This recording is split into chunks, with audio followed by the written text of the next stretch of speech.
नमस्कार, हमारे special segment news analysis में आज एक बार फिर आपका बहुत बहुत स्वागत है। जी हां, मध्य प्रदेश में राजनीति की तासीर है कि तरह तरह की परिभाषाएं आए दिन गढ़ती रहती हैं।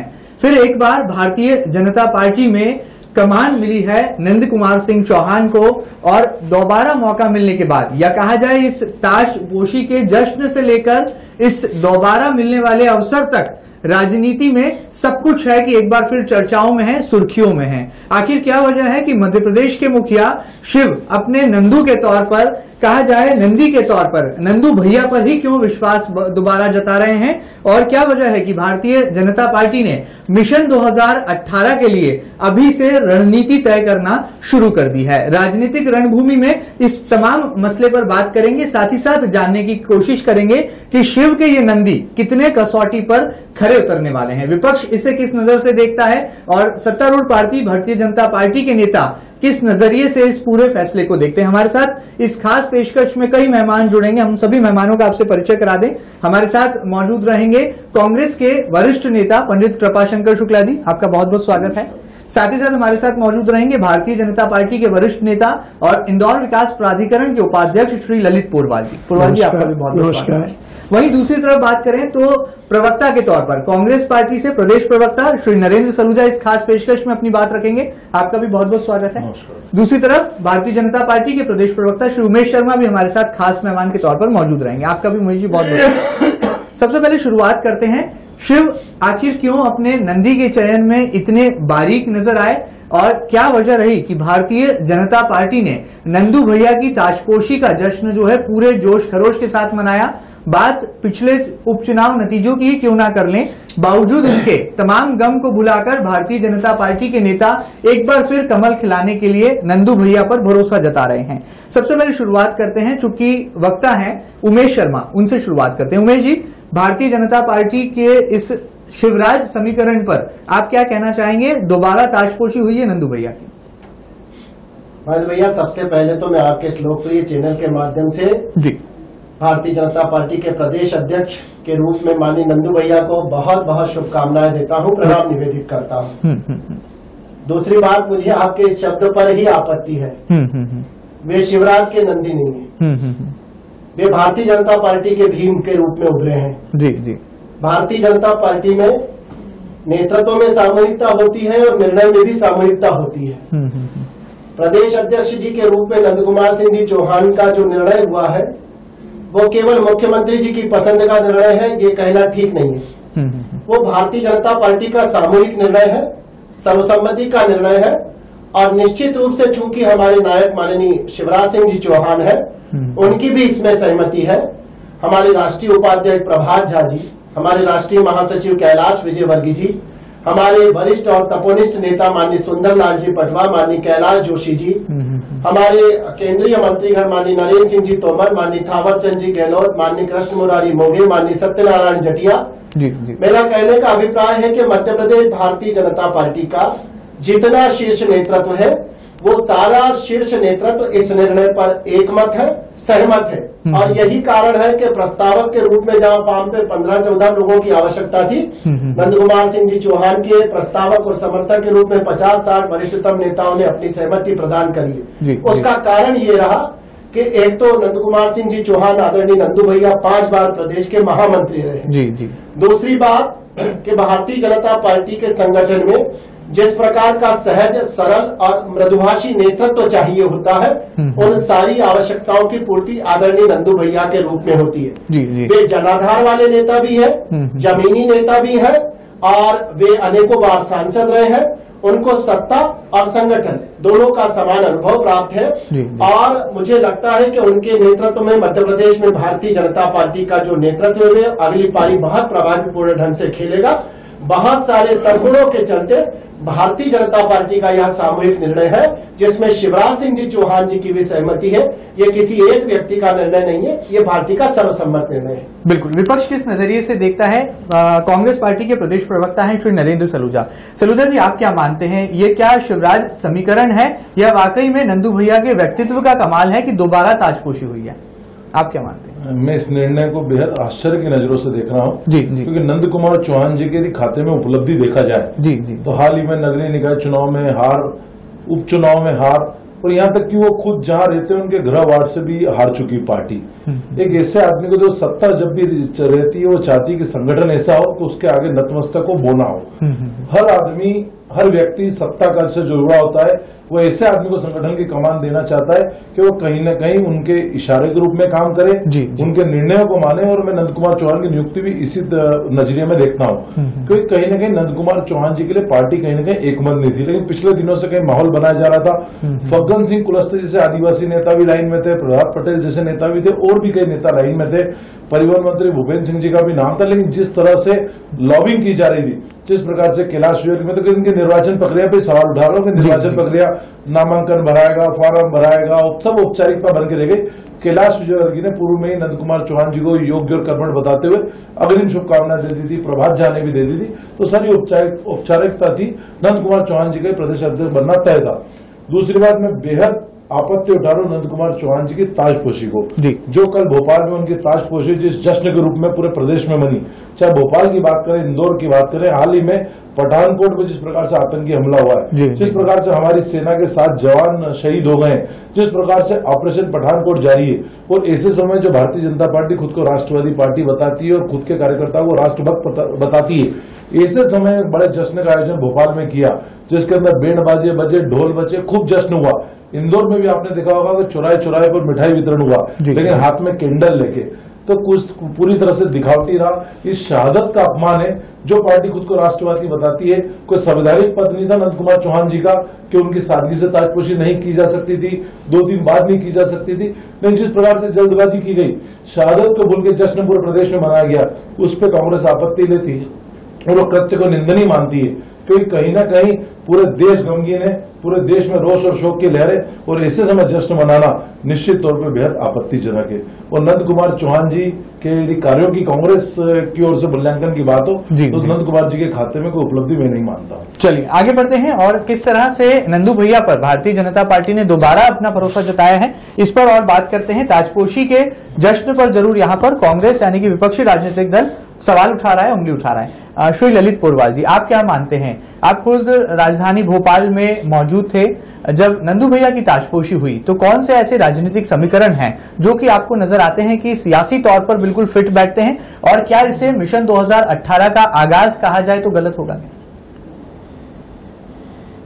देखिए, वास्तव में जो हमारे प्रदेश के अध्यक्ष बने हैं वो एक जमीनी कार्यकर्ता है। पहले नगर पालिका के 2 मर्तबा अध्यक्ष रहे, विधायक रहे, फिर सांसद रहे, और पार्टी के लगातार 5 मर्तबा महामंत्री रहे। तो ये कहना बिल्कुल गलत है कि वे कोई ऊपर से थोपे गए हैं, और वास्तव में वो जमीनी कार्यकर्ता है। प्रत्येक व्यक्ति का उनका सीधा संबंध है, वो सहज है, सरल है, और ये भारतीय जनता पार्टी के कार्यकर्ताओं की उपलब्धि है कि वो ऐसे व्यक्ति को प्रदेश अध्यक्ष के रूप में, क्योंकि निश्चित रूप से पूरे प्रदेश के भारतीय जनता पार्टी के प्रत्येक कार्यकर्ताओं को काम पे लगाकर और निश्चित रूप से आने वाला जो मिशन है उसमें सफल होंगे। वे बहुत ही लगन और बहुत ही मेहनत करने वाले हमारे प्रदेश के अध्यक्ष बने हैं। मैं उन्हें बहुत बहुत बधाई देता हूं। निश्चित रूप से उनके नेतृत्व में भारतीय जनता पार्टी बहुत तेजी से काम करेगी।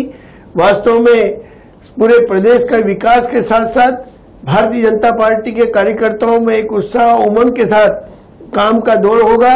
जहां तक कि कांग्रेस का सवाल है, तो कांग्रेस का आलोचना करने का काम है। कांग्रेस का भी है क्या, आलोचना नहीं करेंगी तो और क्या करेंगे। कांग्रेस जो बोल रही है कि उनका हमारे अध्यक्ष बने हैं, उसमें वो आपत्ति ले रही है। भाई, हमारे यहाँ तो प्रजातांत्रिक व्यवस्था है, इतने वरिष्ठ नेताओं ने आपस में सहमति दी, आपस में बात की। वहां से ऐसा तो नहीं है कि सोनिया जी ने एक फरमान किया कि भैया भूरिया जी को हटाया, यादव जी को फिट किया, फिर थोड़े दिन बाद जो 2-3 चुनाव आए तो बोले यादव जी को भी हटाने की बात चल रही है। और मैं तो हमारे कांग्रेस के साथियों को कहना चाहता हूँ कि कल ही कांग्रेस के बहुत वरिष्ठ नेता महेश जोशी ने अपने जो मन की पीड़ा थी कि पहले कभी कांग्रेस में छोटे मोटे गुट हुआ करते थे, आजकल कांग्रेस में एक गिरोह के रूप में काम कर रहे हैं कि कैसे संगठन पर कब्जा करें और संगठन के माध्यम से सरकार पर कब्जा करें। और मैं ऐसा मानता हूं कि जिस तरह से कांग्रेस काम कर रही है, ये कांग्रेस का सपना रहेगा कि वे अब सरकार में जिस तरीके से जनता में उनकी स्थिति बन रही है, वे कभी भी अब संगठन के माध्यम से सत्ता पे कब्जा करने की स्थिति में नहीं आ पाएंगे। बिल्कुल बिल्कुल। चलिए, कहीं ना कहीं बहुत सारी बातें हैं और राजनीति में आरोप प्रत्यारोप का दौर भी चलता रहता है। हमारे साथ कांग्रेस के वरिष्ठ नेता हैं श्री कृपाशंकर शुक्ला जी। आप क्या मानते हैं पंडित जी, किस नजरिए से देखते हैं? ताजपोशी पर कांग्रेस के सवाल जरूर एक तरफ हैं, लेकिन नंदू भैया पर ये भरोसा जताना, इसे आप क्या भारतीय जनता पार्टी की राजनीतिक रणनीति भी करार देंगे? जो भी नंद कुमार जी लंबे समय से राजनीति में बीजेपी के पदाधिकारी रहे हैं जी और मुख्यमंत्री यही चाहेगा कि जो भी नेता पार्टी का बने अध्यक्ष वो मेरे विश्वास में रहे, मेरे विरोध में न जाए, मेरे दूषित वातावरण नहीं करे। इसलिए उन्होंने ऊपर हाईकमान से इस बारे में कहा कि नंदू भैया को रिपीट कर देंगे तो मेरे लिए ज्यादा उचित रहेगा।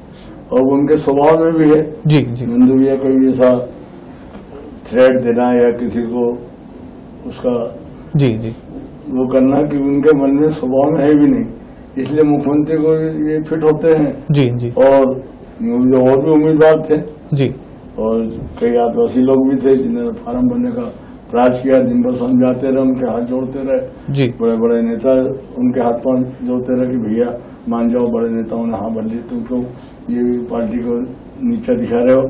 तो इन सब बातों के बावजूद भी मुख्यमंत्री का झुकाव ज्यादा था कि ये मेरे यशमैन बनके और मेरे सहयोगी बने रहेंगे, तो इनको बनाना उचित रहेगा। बिल्कुल बिल्कुल। उमेश जी, अगर कांग्रेस के तमाम आरोपों को सच मान लिया जाए तो भाजपा अब कहीं ना कहीं शिवराजमय होती नजर आ रही है, इस बात से कितना इत्तेफाक रखेंगे? क्योंकि तमाम राजनीतिक समीकरण कहीं ना कहीं मुख्यमंत्री की पसंद पर आकर टिक जाते हैं। आप क्या मानते हैं? भारतीय जनता पार्टी शिवराजमयी हो रही है, ये आधी बात है। जी, पूरा मध्य प्रदेश शिवराजमयी हो रहा है, ये पूरी बात है। जी। मतलब वन मैन शो चल रहा है मध्य प्रदेश में, heart of India. Bharatiya Janata party के मुख्यमंत्री के रूप में नहीं, मध्य प्रदेश के मुख्यमंत्री के रूप में जी माननीय शिवराज सिंह जी चौहान ने जनता का विश्वास अर्जित करा है। और किसी राजनेता के द्वारा विश्वास अर्जित करना तो बहुत छोटा विषय होता है, स्नेह अर्जित कर देना और जनता का प्यार अर्जित कर देना, ये मुझे लगता है कि बहुत कामयाबी के साथ शिवराज सिंह जी चौहान ने प्राप्त करा है। जी। इसलिए इस समय पूरे मध्य प्रदेश को मैं मानता हूं कि शिवराज में पूरा मध्य प्रदेश हो रहा है। ठीक है, एक आधा उपचुनाव इस तरह के प्रतिकूल परिणाम दे जाते हैं और मुझे लगता है कि राजनीति में उन्हें सबक की तरह लिया जाना चाहिए। और भारतीय जनता पार्टी ने उपचुनाव की पराजय की समीक्षा भी करी है, जी। आकलन भी कराया और आत्मावलोकन भी कराया। और जहां तक नंदू भैया के परफॉर्मेंस पर मेरे मित्र ने प्रश्न उठाया था, तो मैं तो उनसे यही आग्रह करना चाहता हूं कि उनके परफॉर्मेंस का मूल्यांकन उपचुनाव पे मत करिए, उनके परफॉर्मेंस का मूल्यांकन इस आधार पे करिए कि हमारे पार्टी के प्रदेश अध्यक्ष ने आपके पार्टी के प्रदेश अध्यक्ष को सीधा चुनाव हराया है, बिल्कुल लोकसभा में चुनाव हराया। जी।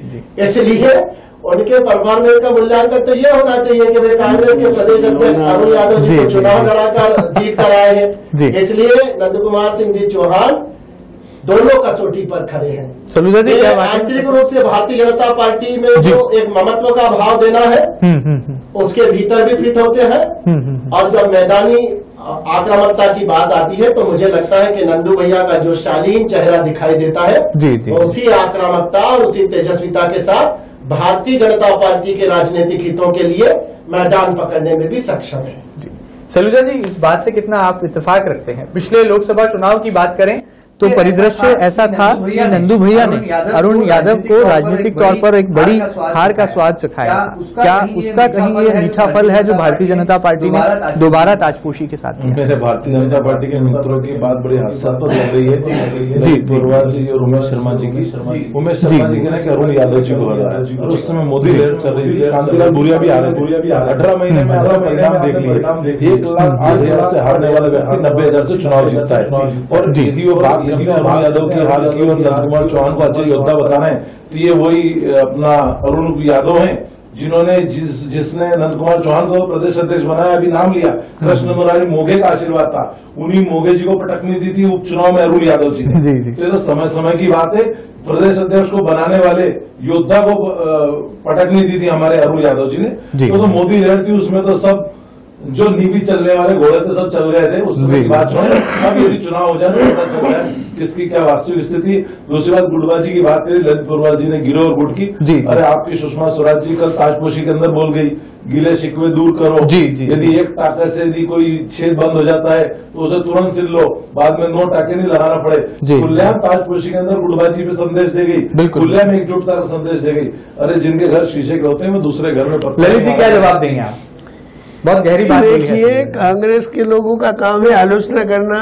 सुषमा जी हमारी बहुत वरिष्ठ नेता है और उन्होंने भारतीय जनता पार्टी के प्रदेश अध्यक्ष के साथ सारे कार्यकर्ताओं को ये संदेश दिया कि यदि कहीं हमारे आपस में संवादहीनता है, यदि हम आपस में बातचीत में कमी है, तो हम बातचीत कर उस संवाद को कर यदि हमारे में कोई कमी है तो उसको दूर कर लेना चाहिए। क्या ये तो एक अच्छी परंपरा है, एक अच्छी परंपरा है कि हम प्रजातांत्रिक पार्टी है, प्रजातंत्र में विश्वास रखते हैं। तो हम जो भारतीय जनता पार्टी के कार्यकर्ता हैं आपस में संवाद करें, संवाद बंद नहीं करें। और कहीं एक आध छोटी सी कोई हमारे वस्त्र में हल्का सा भी कोई क्रैक लग रहा है तो उसको सीधे, तो इसको आप उस ढंग से क्यों ले रहे हैं?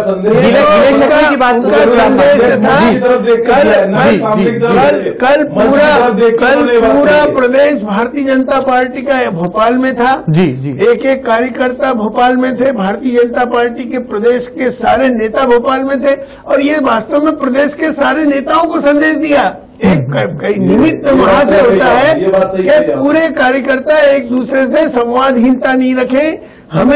हम आज भी बहुत अच्छी स्थिति में होने के बाद भी हम कांग्रेस को चुनौती के रूप में ले रहे हैं। आने वाला चुनाव हम चुनौती के रूप में लड़ेंगे और चुनौती के रूप में लड़ेंगे जब ही हम देश में वापस से सरकार बनाएंगे। और इसलिए किसी भी तरह का मुगालता भारतीय जनता पार्टी को नहीं है। गिले शिकवे भी नहीं है भारतीय जनता पार्टी, कोई गिले शिकवे नहीं, क्योंकि गिले शिकवे होते तो एक सरसम्मति कैसे होती है। रमेश आंदोलन नहीं आए ताजपोशी में, क्यों नहीं आए? गिले शिकवे नहीं है तो जो आदमी पैरवी कर रहा है पिछले 15 दिन से, सोमनाथ गए हुए सोमनाथ व्यक्ति अपने कार्यक्रमों में परिवर्तन कर सकता है। प्रदेश अध्यक्ष की ताजपोशी है। पठानकोट का हमला छोड़ के विदेश मंत्री भोपाल आ चुके, पठानकोट का हमला छोड़ के विदेश मंत्री भोपाल आ सकती, कैलाश विजयवर्गीय और रमेश मंदोला भोपाल नहीं पहुंच सकते। देखिए, कभी भारतीय जनता पार्टी के 100 नेता भोपाल में आए और कभी किसी कारण से उनकी व्यस्तता के कारण एक व्यक्ति नहीं आया तो कांग्रेस को यही आलोचना कर रहा है।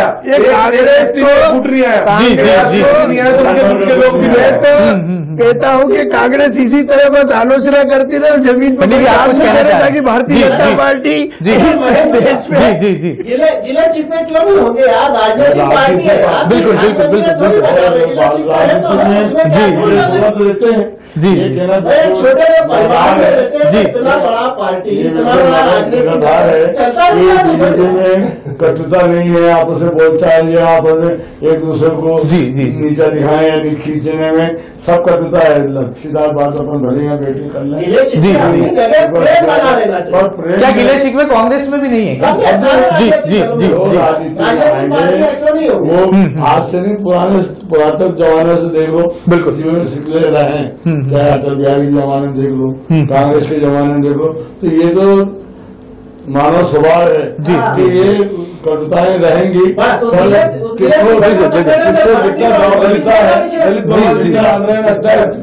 मेरा कहना है कि संवाद करते रहना चाहिए। संवाद करने से आपकी समस्याओं का समाधान होगा। बिल्कुल बिल्कुल। शिवराज सिंह जी हैं, ये जो भी हैं, ये तो अपने को खुद ही मालूम पड़ गया ताजपोशी में कि तुम देश के प्रति कितने हमदर्द हो।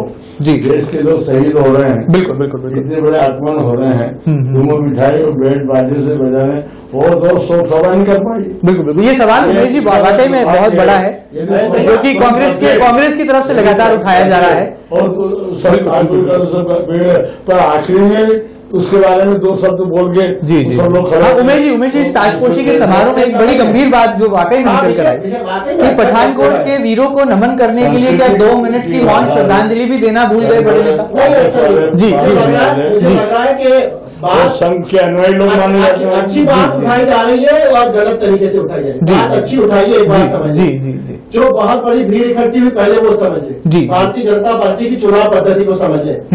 भारतीय जनता पार्टी का जो प्रदेश अध्यक्ष जी का चयन होता है उसके लिए जिला प्रतिनिधि चयन होते हैं। एक जिला अध्यक्ष मतदाता होता है, जिला प्रतिनिधि मतदाता होता है। 56 जिले के जिला प्रतिनिधि 56 जिले के जिला अध्यक्ष आए, जिला अध्यक्ष और जिला प्रतिनिधि के साथ अपने समर्थक आए।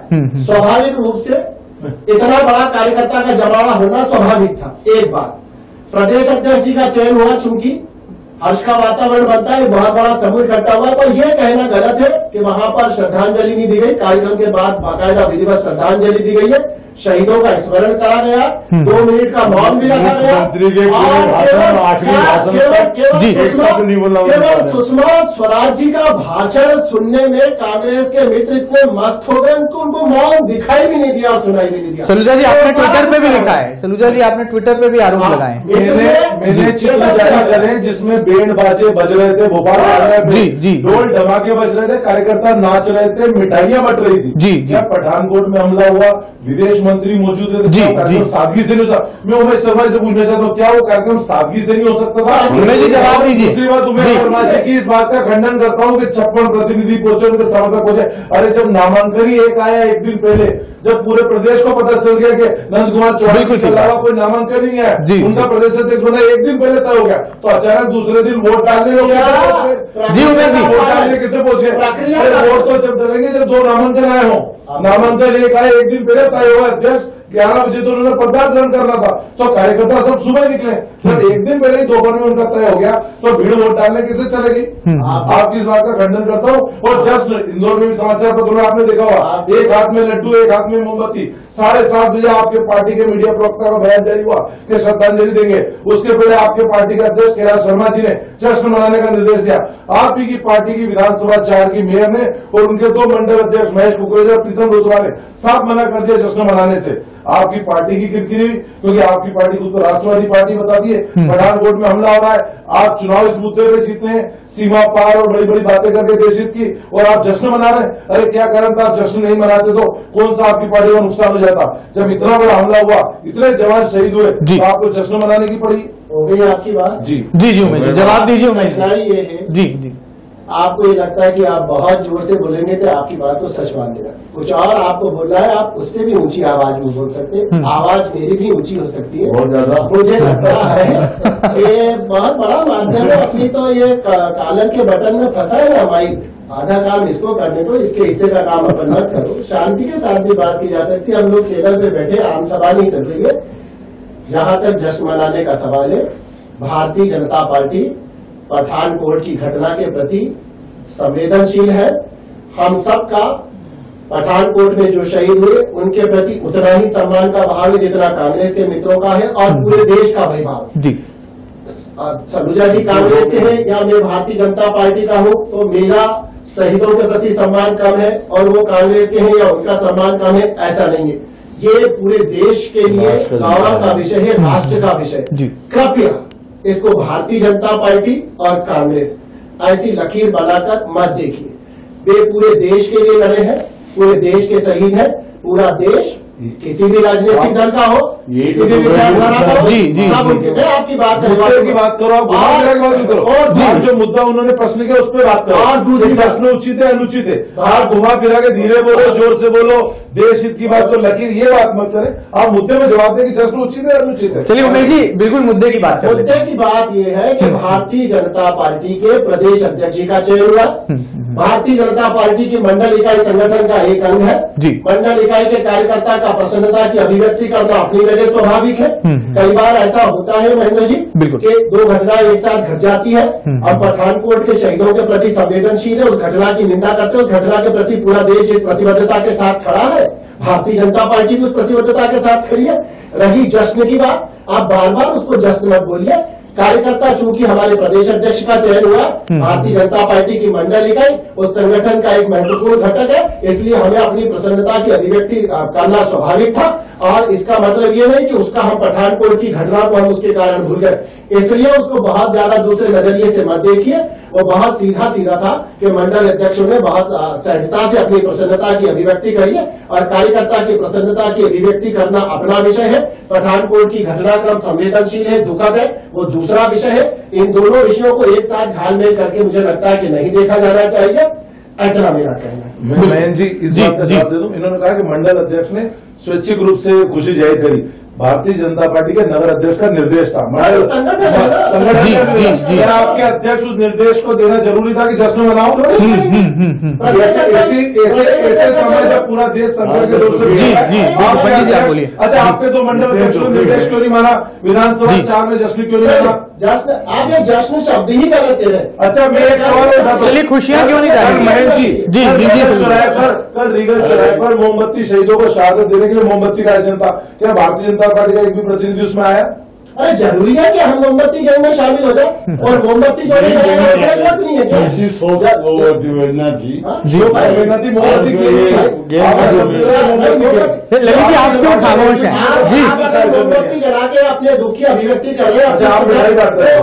हम जरूरी है कि हम आपकी मोमबत्ती लेने ले आए तो हम भेज दो। अच्छा आप मिठाई बांट रहे दोस्तों? सबके अपने तरीके होते हैं, सबके अपने नजरिए हैं। आप अपने दृष्टिकोण से विचार करेंगे, हम अपने दृष्टिकोण से विचार करेंगे। और भारतीय जनता पार्टी का संगठन अपने प्रदेश अध्यक्ष के चयन पे प्रसन्नता किस प्रकार अभिव्यक्त करे, इसके लिए हमको किसी भी कांग्रेस के प्रतिनिधि की ना तो मार्गदर्शन की आवश्यकता है, ना सलाह की आवश्यकता है। आपकी आलोचना का स्वागत है, आपकी आलोचना का हम स्वागत करते हैं, पर आप अपनी आलोचना को आलोचना तक रहने दीजिए।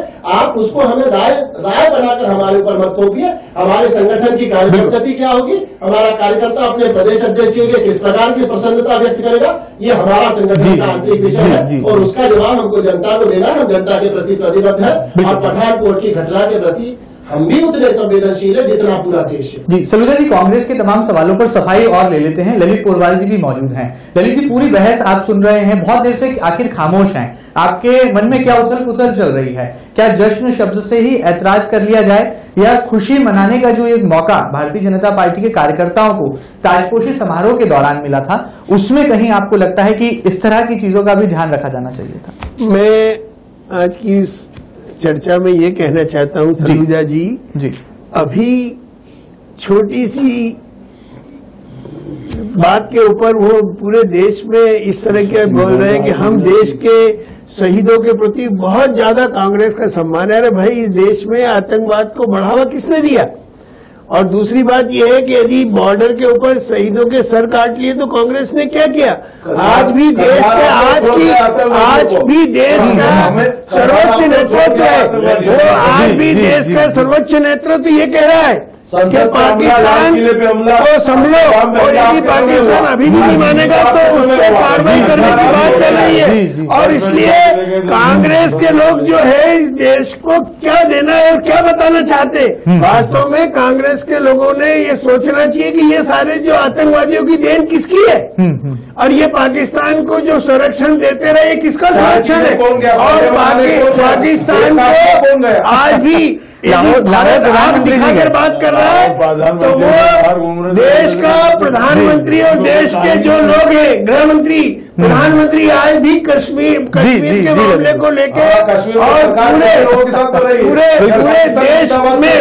पूरे देश में यदि कोई पाकिस्तान को आंख दिखाकर बात कर सकता है तो आज भारत का जो पूरे विश्व में जो सम्मान है, अरे मुझे आश्चर्य हो रहा है कि कांग्रेस के लोग जिस बारे में इश्यू उठा रहे हैं वो इश्यू तो तुम्हारी देन है, और तुमने आज तक उस देश के लिए क्या किया? आपने इस पूरी चर्चा में और दे दिया। वास्तव में आपको इस देशभक्ति का जो प्रमाण पत्र अपने आप को खुद ही अपनी पीठ थपथपा रहे। पोरवाल जी, आपने पूरी चर्चा को एक नया मोड़ दे दिया है, और मुझे ऐसा लगता है कि यह आतंकवाद की मूल जड़ कहां से है, इस पर कहीं ना कहीं मंथन का एक मौका राजनीतिक दलों के नुमाइंदों को दिया है। उमेश जी, पूरी चर्चा एक बड़ी ही गंभीर मोड़ से गुजर रही है। आतंकवाद का आखिर जन्म कहां से हुआ, ये सवाल उठना अब लाजमी है, क्योंकि पोरवाल साहब ने पुरानी यात्राओं का जिक्र किया है, पुरानी सरकारों का जिक्र किया है। आपको नहीं लगता कि पिछले दिनों जिस तरह से प्रधानमंत्री नरेंद्र मोदी पाकिस्तान यानी कि दुश्मन देश के लाहौर जा पहुंचे, उसके बाद जो है क्रिया की प्रतिक्रिया के तौर पर आतंकवाद ने एक बार फिर भारत पर जो है अपना साया मंडराया है, क्योंकि इसके पहले भी पूर्व प्रधानमंत्री अटल जी ने भी भारत पाक वार्ता को आगे बढ़ाने की कोशिशें की थी और नतीजा सबके सामने था, कारगिल युद्ध हो चला था। आप क्या मानते हो उमेश जी, बहुत गंभीर मोड़ लिया है इस चर्चा ने? महेंद्र भाई, आतंकवाद के फैलाव और आतंकवाद के बढ़ावे के लिए किसी एक राजनीतिक दल को दोषी नहीं ठहराया जा सकता है। ये भयावह है और भारत ने आतंकवाद को, मुझे लग रहा है कि दक्षिण एशिया में सबसे ज्यादा किसी देश ने भोगा है तो भारत ने भोगा है और अधिकतम बार हमने सीधे सीधे पाकिस्तान के आतंकवाद को भोगा है। प्रधानमंत्री के लाहौर जाने की बात हो या अटल बिहारी वाजपेयी जी के बस ले जाकर बात करने की बातचीत हो, हमें लगता है कि बातचीत के माध्यम से ही समाधान निकलेगा जी। गोली का जवाब गोली नहीं होती है, रॉकेट लॉन्चर का जवाब रॉकेट लॉन्चर से ही दे के समाधान निकलेगा, मुझे लगता है ऐसा नहीं है। वो जवाब भी दिया जाएगा, वो जवाब दिया भी जाता है।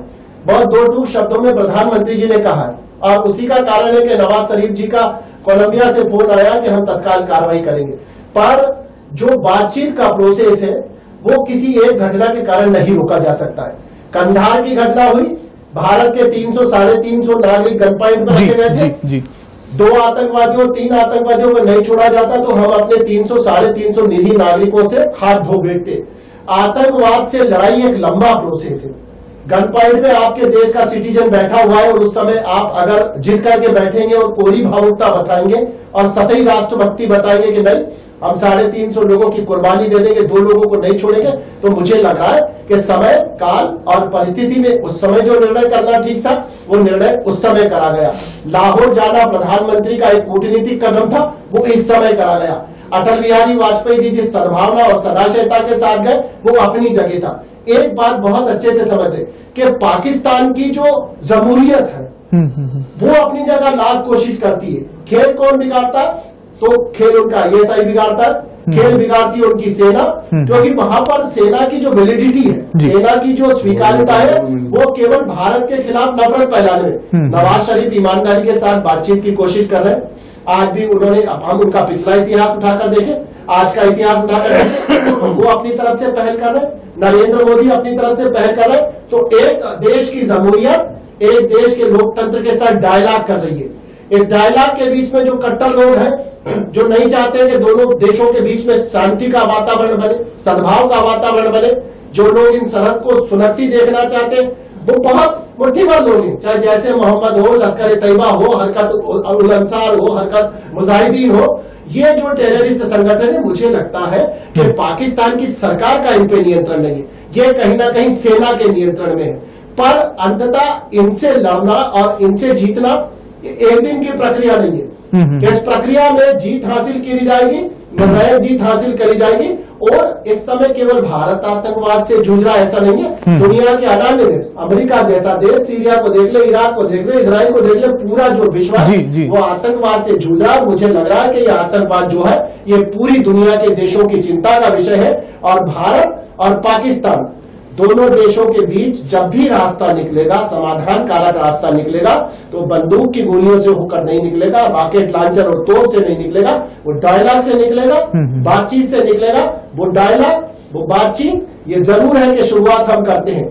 ये बात से भी मैं सहमत हूं सलूजा जी की और माननीय सदे पंडित जी की कि हमने जब जब भी दोस्ती का हाथ बढ़ाया तो हमारे साथ धोखा हुआ। बिल्कुल, इस डायलॉग का नुकसान जो है भारत को सबसे ज्यादा हुआ है। ये धोखा पाकिस्तान की सरकार ने नहीं करा, पाकिस्तान की मिलिट्री करती है, पाकिस्तान की पहला मिलिट्री फोर्सेस करती है और पाकिस्तान की गुप्तचर एजेंसी करती है और उसके कारण राजनीतिक समाधान निकालने के रास्तों को बंद नहीं किया। बिल्कुल उमेश जी, बिल्कुल ठीक कहा आपने। इस डायलॉग का सबसे ज्यादा नुकसान अगर किसी देश को उठाना पड़ा है तो वो हिंदुस्तान है, भारत है। अगर चुनाव के पहले की बात करें तो जब कैंडिडेट के तौर पर नरेंद्र मोदी ने एक साक्षात्कार के दौरान कहा था कि अब बहुत हुआ दुश्मन देश पाकिस्तान के साथ, लव लेटर लिखने का ये सिलसिला बंद होना चाहिए, मुंह तोड़ जवाब देना होगा। क्या अब बारी आ गई है, क्या अब वो दिन आ गए हैं कि मुंह तोड़ जवाब दिया जाए दुश्मन देश को? क्योंकि इस डायलॉग का नुकसान आज भी उन वीरों के, उन शहीद परिवारों को उठाना पड़ रहा है, उसका खामियाजा। इस डायलॉग का नुकसान भारत के पास। मुंह तोड़ जवाब दिया जाएगा, और मुंह तोड़ जवाब देने का मतलब ये नहीं है कि हम किसी का मुंह नोच लें। मुंह तोड़ जवाब कभी कभी इस प्रकार का भी होता है कि हम सामने वाले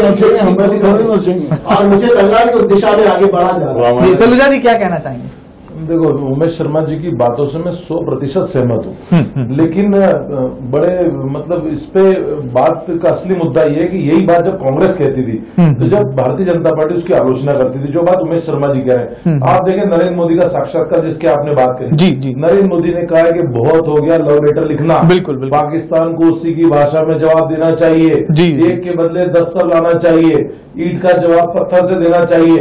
हमारे विदेश मंत्री अमेरिका के आगे जाके रोते हैं, ओबामा अब जवाब देने का समय आ गया है। तो जिस प्रकार का उन्होंने देश को एक आश्वासन दिया था कि वो आ जाएंगे तो शायद सीमा पार से आतंकवाद बंद हो जाएगा, पाकिस्तान को घुस के नेस्तनाबूद कर देंगे, जिस मुद्दे पे उन्होंने सहानुभूति बटोरकर देश में वोट लिए थे, आज वही बोली उनकी बदल गई। कांग्रेस जब ये बोली बोलती थी तो भारतीय जनता पार्टी उनकी लव लेटर लिखने के नाम पे आलोचना करती थी। तो आज जब तो आप में ये यू टर्न क्यों आया? जिस बोली पे आपने बोल के चुनाव जीता, उस बोली पे आप कायम क्यों नहीं हो? आप एक के बदले 10 सर क्यों नहीं ला रहे हो? अरे 7 जवान शहीद हुए पठानकोट में, आप 70 सर लाओ जो देश से आपने वादा किया था। तो ये बोली जब कांग्रेस बोलती थी तो भाजपा आलोचना करती थी, और जब भाजपा सत्ता में आ गई वोट लेके जनता को भड़काकर, तो वही बोली कांग्रेस वाली भाजपा बोल रही कि बातचीत से समाधान निकल सकता। अरे बातचीत तो हम भी करते थे, बातचीत तो अटल जी ने भी करी, राहुल गांधी बस यात्रा लेके गए, बदले में कारगिल युद्ध मिला। नवाज शरीफ के बर्थडे पे अचानक लाहौर पहुंच गए, बदले में पठानकोट हमला मिला। तो जब कांग्रेस यही बात करती थी, उसी अदनान सामी की बात में बीच में जोड़ो, प्रसिद्ध गायक अदनान सामी को जब भारतीय नागरिकता की बात करी तो यूपीए की गवर्नमेंट थी, जब भारतीय जनता पार्टी ने खुला विरोध किया था, यहां तक कि प्रदर्शन भी किया था। आज उन्होंने 1 जनवरी को नए साल में उनको सौगात दी नागरिकता की। तो जो बातें कांग्रेस करती थी उसकी भारतीय जनता पार्टी चुनाव की पूर्व आलोचना करती थी, और बड़े बड़े ट्वीट और बड़े बड़े दावे करती थी। हमारे पास प्रमाण के तौर पर वीडियो भी मौजूद है। लेकिन आज वही परिवर्तन आता है, आज वही कहते हैं कि बातचीत से गोली का जवाब गोली से नहीं दिया जा सकता, बातचीत से दिया जा सकता। तो पहले क्यों कहते थे ईंट का जवाब पत्थर से देंगे? ललित जी, मैं ये कहना चाहता हूँ कि ये सलूजा जी जो बात बोल रहे हैं, सलूजा जी की बात देखिए, यदि हमारा देश चर्चा कर रहा है, चर्चा का ये अर्थ नहीं है कि हमारी बॉर्डर पे किसी हमारे सैनिक को मार दिया तो हम उसका जवाब नहीं दे रहे। मेरा कहना है सलूजा जी, आपकी जानकारी ठीक कर लें, जब से मोदी जी की सरकार आई है, वास्तव में यदि हमारा एक जवान मरा तो हमने पाकिस्तान के 2 को मारने का प्रयास किया और मारे हैं। और यदि आपको जानकारी नहीं है, मारे और पाकिस्तान के लोगों को भी हम मारने में कोई चूक नहीं रहे। लेकिन पूरे विश्व में ये भी संदेश जाना चाहिए कि हम पूरे देश में चर्चा को भी बंद नहीं करना चाहते, और पूरे देश में ये संदेश भी है कि मोदी जी पूरे देश में यदि भारत की अभी प्रतिष्ठा पूरे विश्व में यदि है, तो मैं कहता हूं कांग्रेस के लोग थोड़ा सा चिंतन करें कि जो भारत की स्थिति पहले थी और उसकी तुलना में आज देश की स्थिति में है। पूरा देश गर्व महसूस कर रहा है कि पूरे विश्व में भारत की एक प्रतिष्ठा अर्जित हुई है। भारत दूसरों को आंख दिखाने की स्थिति में है। हम लोगों से प्रेम से बात करने का अर्थ नहीं कि कोई हम पे हमला करे, यदि वो हम पे हमला करेंगे तो हम उसका जवाब भी उसी तरीके से देंगे। लेकिन इसका मतलब ये नहीं कि हम चर्चा बंद कर दें। और मैं ऐसा माननीय सलूजा जी और पंडित जी को ये बताना चाहता हूं कि अब किसी भी कीमत में भारत का नेतृत्व, भारत का जो शीर्ष पदाधिकारी बैठे हैं, वो ये बर्दाश्त नहीं करेंगे कि आतंकवादी हमारे भारत में घुसकर लोगों को मार के भाग जाए। यदि आतंकवादी घुसे हैं तो उनका भी हर्ष वही हुआ, उनको भी ढेर कर दिया गया है। और आने वाले समय में यदि आतंकवादी नहीं माने तो भारत और भी कठोर कार्रवाई करेगा, इसमें कोई संदेह नहीं है। जी, आप क्या कहना चाह रहे हैं? बहुत मैं तो ये कह रहा हूँ कि इंदिरा जी के जमाने में भी साथ दिखाया गया था, ऐसा कोई साथ दिखा दो। खाली लंबे चौड़े भाषण देने से और उदाहरण देने से और लंबी बाहें खींच लेने से काम थोड़ी चलता है। वो तो मैदानी काम मैदानी करेगा, गोली काम गोली करेगी, वार्ता की बात वार्ता करेगी। पर ये हम ये सोचे कि केवल वार्ता करते रहें और हमारे पास अटैक होते रहें तो हमारे जवान मारे जाएं और हम जश्न मनाते रहे, ये उचित नहीं है। क्योंकि जो संस्कृत भाषा है, माँ इंदिरा की नगरी में हम लोग रहते हैं, हमको एक ही चीज का अपना, किसी की माँ की दादी का जन्मदिन मन रहा है और वही नाती मर गया तो क्या जन्मदिन मनाओगे क्या? इतनी बड़ी घटना घर में हो जाएगी किसी कुटुंब में तो क्या आप जैसे मनाओगे? दादी की पाँव छोड़ लोगे, नमस्कार, उसके अगले की तैयारी करोगे।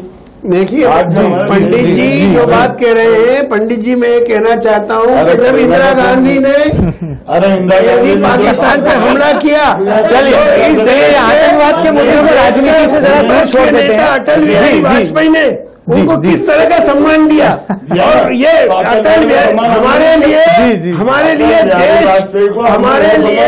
देश सर्वोपरि है, हमारे लिए देश सर्वोपरि है। लेकिन आप यदि पूरी घटना में देखें तो पाकिस्तान की जड़ में और ये जो भारत की सेनाओं ने पाकिस्तान के बहुत सारे हिस्से पे कब्जा कर लिया था, लेकिन ये कांग्रेस की देन है कि वापिस पीछे आए और वो जो नासूर है उस नासूर को कांग्रेस ने बनाए रखा और उसी का परिणाम है। और इसीलिए इंदिरा गांधी और नेहरू को जब उन्होंने देश के अच्छा काम किया तो विपक्ष में होने के बाद भी उसे कारका के रूप में प्रदर्शित किया, और उसके बाद में जब उन्होंने गलत काम किए तो उसकी आलोचना भी की। और मैं कहता हूँ कि ये पाकिस्तान और कश्मीर की जो समस्या की जड़ है वो पूर्ण रूप से कांग्रेस की जड़ है। कांग्रेस की यदि अच्छी नीति रहती, कांग्रेस यदि इस तरह की तुष्टीकरण के लिए ये आतंकवाद के मुद्दे को राजनीतिक चश्मे से जरा दूर कर देते हैं।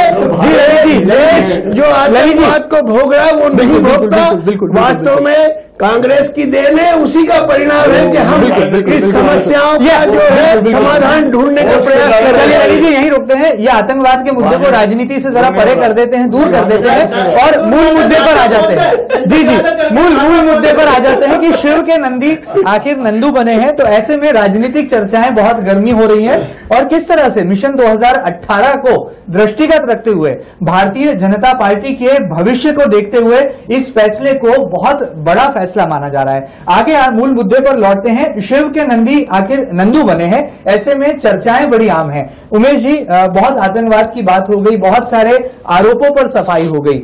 इसे राजनीतिक चश्मे से अगर देखा जाए तो क्या वाकई में शिव के नंदी कहलाएंगे अब नंदू भैया?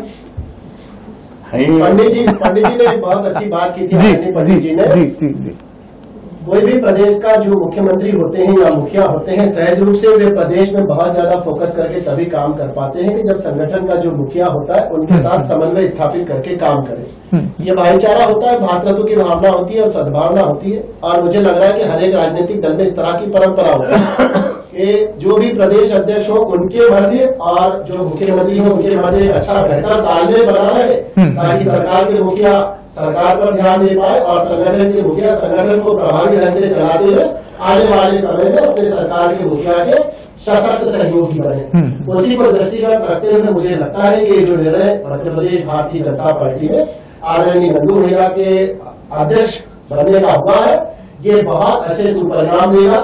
आदरणीय नंदू भैया ने पिछले अपने कार्यकाल में भी संगठन को बहुत सशक्त और प्रभावी बनाया था। इस कार्यकाल में मुझे लगा है कि वो उसमें और ज्यादा प्रखरता प्रदान करेंगे और ज्यादा तेजस्विता प्रदान करेंगे। और माननीय मुख्यमंत्री जी और माननीय प्रदेश अध्यक्ष जी का ये जो तालमेल है, ये जो समन्वय है, ये जो सकारात्मकता और आत्मीयता एक दूसरे के प्रति है, ये अदम्यता मुझे लगता है कि आने वाले समय में भारतीय जनता पार्टी के लिए मध्य प्रदेश में अद्भुत अनुकूलता का वातावरण पैदा करेगी। और शिवराज सिंह जी चौहान के नेतृत्व में जनता जनार्दन की आशीर्वाद से भारतीय जनता पार्टी के संगठन के कार्यकर्ता की प्रभावी भूमिका के चलते हम फिर से सरकार बनाने में कामयाब होंगे। मुझे लगता है कि नंदू भैया की ताजपोशी का सीधा अर्थ यह है कि अगली बार फिर शिवराज जी की सरकार। पंडित जी, क्या कोई चुनौती है कांग्रेस के लिए ये नंदू भैया दोबारा ताजपोशी होना, फिर शिव समीकरण प्रदेश में बनना? नंदू भैया के बनने से कोई विशेष चुनौती नहीं है। वो अपना काम करेंगे, हम हमारा काम करेंगे और दोनों मैदान में रहेंगे, अपनी अपनी शक्ति का प्रदर्शन करेंगे, संगठन को मजबूत हम भी बनाएंगे, ये भी बना रहे हैं। तो जनता के बीच में जुड़ेंगे, पर जो वादे किए हैं दाल 200 रुपये बिकेगी, महंगाई कहाँ जा रही है, गैस के भाव क्या हो रहे हैं, और उस पर भी जो लंबे चौड़े भाषण दे के जनता को बेवकूफ बनाया है, उस पर गौर करना चाहिए।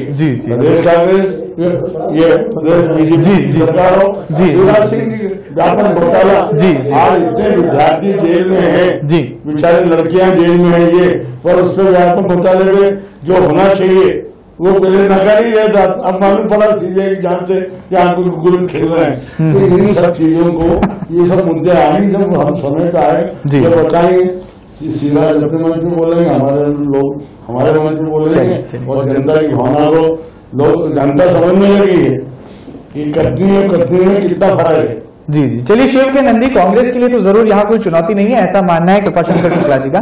सलूजा जी, बहुत बात हो गई, जाते जाते क्या कहना चाहेंगे? आरोपों की बड़ी फहरिस्त आपने भारतीय जनता पार्टी के सामने रख दी है, बहुत सारे सोशल मीडिया पर भी हल्ला है, ताजपोशी को राजनीतिक नजरिए से भी देखा जा रहा है, आपका क्या मानना है? क्या कोई चुनौती है शिव के नंदी नंदू भैया आपके लिए?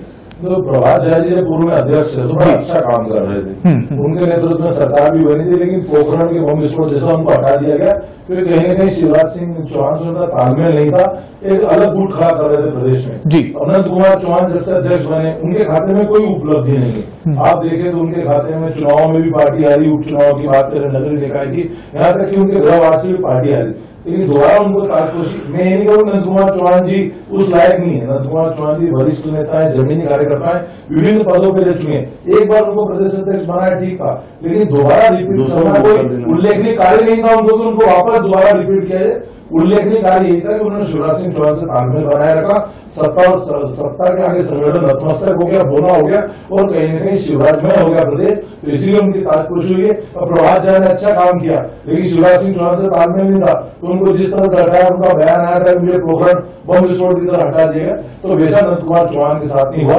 क्योंकि नंद कुमार चौहान पूरी तरह से शिवराजमय है।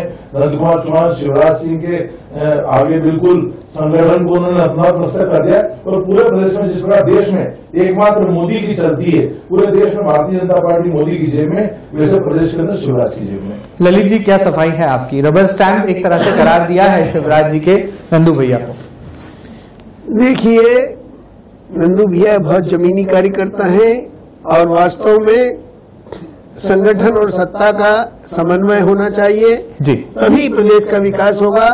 संगठन का काम नंदू भैया करेंगे, सरकार का काम शिवराज सिंह का करने का काम है, लेकिन प्रदेश के विकास में एक दूसरे के पूरक के रूप में काम करना, वास्तव में इसको गलत ढंग से आप कह रहे हैं कि कोई रबड़ स्टैंप हो गया या कुछ नहीं। जब जब भी हमारे यहाँ तो हर चीज पे चर्चा होती है, और चर्चा में से जो निकलता है उसमें निश्चित रूप से प्रदेश को एक नई दिशा, नए विकास की ऊंचाइयों पे ले जाएंगे, और उसमें कोई संदेह नहीं है कि वे प्रत्येक व्यक्ति से उनका जीवित संपर्क है, और जीवित संपर्क के होने के कारण वास्तव में काम कैसा चल रहा है, नीचे क्या स्थिति है, अधिकारी का कैसा रवैया है, काम ठीक हो रहा है कि नहीं हो रहा है, गरीबों की मदद हो रही कि नहीं हो रही, ये सारे फीडबैक हमारे प्रदेश अध्यक्ष जी को मिलेंगे, और प्रदेश अध्यक्ष जी को जो फीडबैक मिलेंगे उसके आधार पर सरकार भी यदि कहीं चूक हो रही होगी तो उसमें परिवर्तन करके ज्यादा से ज्यादा प्रदेश का विकास, प्रदेश के लोगों की सेवा करेंगे, और निश्चित रूप से आने वाला जो चुनाव है उसको दृष्टि कर रख के हमारे नंदू भैया को प्रदेश अध्यक्ष की जिम्मेदारी दी है, और वे बहुत सजगता से, बहुत कर्मठता से अपना काम करेंगे, इसमें कोई संदेह नहीं है।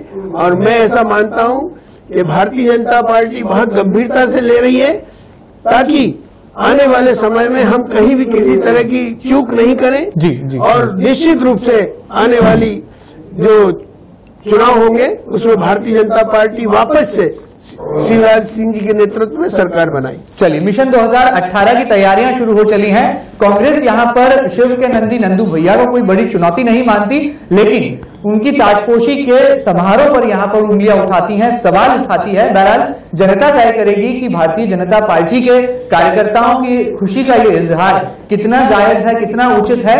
और एक तरफ आतंकवाद के मुद्दे पर भी बहुत सारी राजनीतिक बयानबाजी होती है। हमारे मौजूद मेहमानों ने भी उस पर अपने सारगर्भिक यहां पर विचार रखे। उम्मीद है कि शिव के नंदी नंदू भैया यहां पर भारतीय जनता पार्टी के लिए जिस तरह से नए राजनीतिक समीकरणों को यहां पर पीछे छोड़कर जा रहे हैं, वहीं दूसरी तरफ कांग्रेस पार्टी ने भी अब मिशन 2018 के लिए अपनी कमर कस ली है। ऐसी बातें तमाम निकलकर इस चर्चा, इस बहस में सामने आई है। हम शुक्रिया अदा करेंगे इस खास सेगमेंट में हमारे साथ जुड़े थे वरिष्ठ कांग्रेस के नेता श्री पंडित कृपाशंकर शुक्ला जी, आपका शुक्रिया अदा करेंगे। हमारे साथ मौजूद थे भारतीय जनता पार्टी के वरिष्ठ नेता श्री ललित पोरवाल जी, हमारे साथ मौजूद रहे कांग्रेस के प्रदेश प्रवक्ता श्री नरेंद्र सलूजा जी, साथ ही साथ भारतीय जनता पार्टी के प्रदेश प्रवक्ता श्री उमेश शर्मा जी। उम्मीद है कि दर्शकों को ये बहस पसंद आई होगी और जरूर जनता के पक्ष में क्या है वो बाहर निकल कर आया होगा। डी लाइव न्यूज पर खबरों का काफिला बदस्तूर रफ्तार पकड़ता रहेगा। आप देखते रहिएगा डी लाइव न्यूज। नमस्कार।